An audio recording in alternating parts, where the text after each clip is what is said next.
This is a racing motorcycle, a very beautiful racing motorcycle.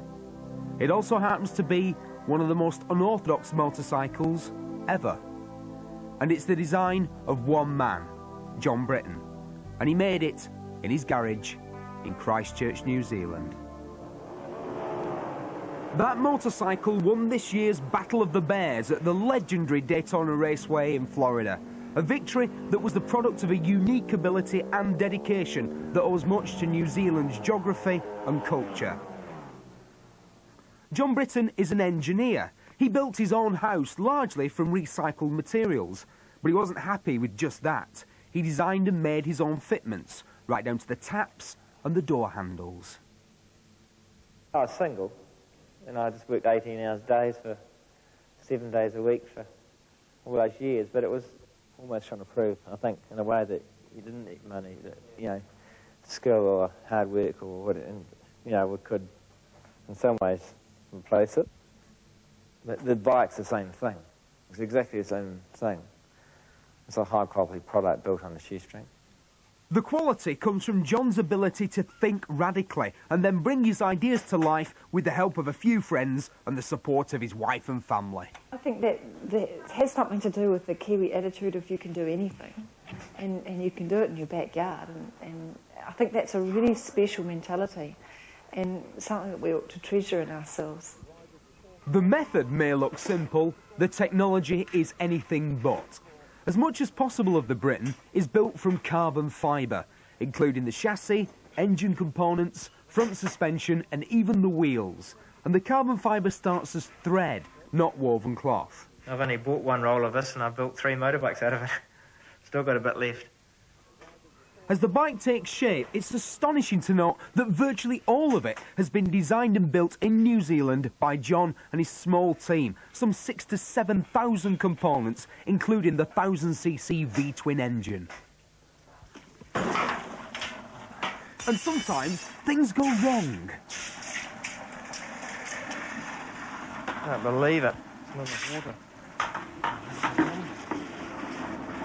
Excuse me. Get some more water from the swimming pool. I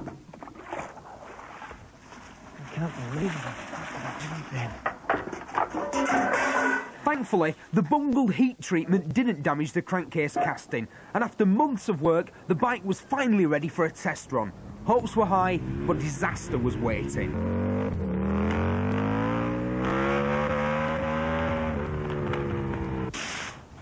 The carbon fibre front fork had collapsed, and test rider Chris Haldane was lucky to escape serious injury. Daytona was less than 8 weeks away. Oh, that was the worst experience. It was a devastating thing for me. I just about gave up. I had given up for 6 or 8 hours. I'd canned the whole project.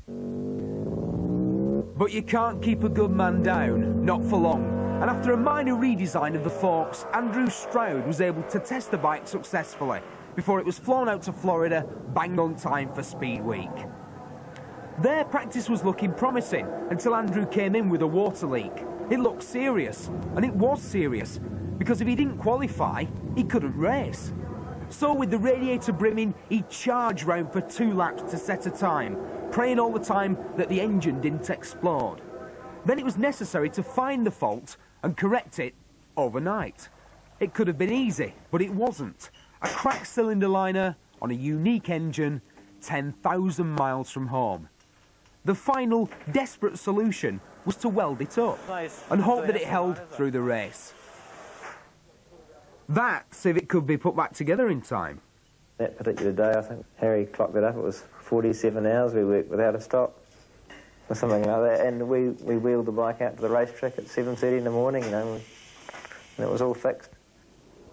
In the race, there was final vindication for John Britton. His bike charged through to the front and was still holding a comfortable lead with just a couple of laps to go. But ultimate glory was denied when the bike ground to a dead halt.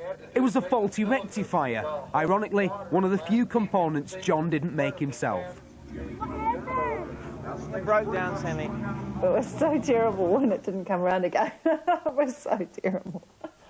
And, you know, the absolute excitement of the bike toying with the leading bikes, and and having the power to just blast them away, and then not coming around again. It was just too much, devastating.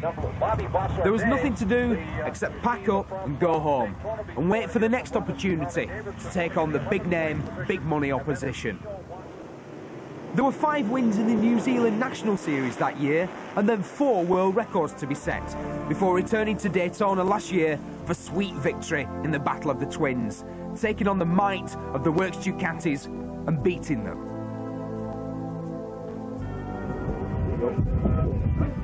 Later, on the Isle of Man, it was to be the Works Hondas that John challenged, with 2 of this country's leading road racers, Nick Jeffries and Mark Farmer. In '93, the Britton recorded fastest top speed on the island, but '94 was to prove a disaster.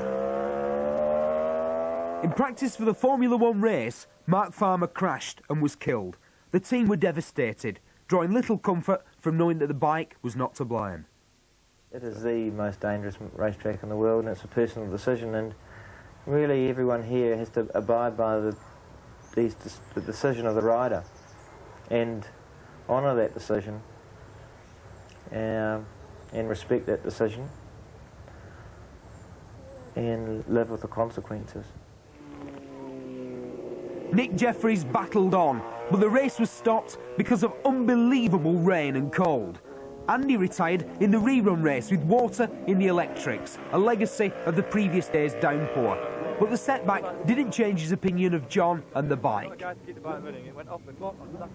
John Britton is such a remarkable chap. I mean, you have to look at the bike and see that the whole machine has innovations from front to back. I've been a motorcyclist all my life, and I have to say I really admire what John Britton's done. And what he has done is design a bike to beat the world. He's done it in one of the world's most remote locations, and most importantly, he's decided to change the very way that bikes are built.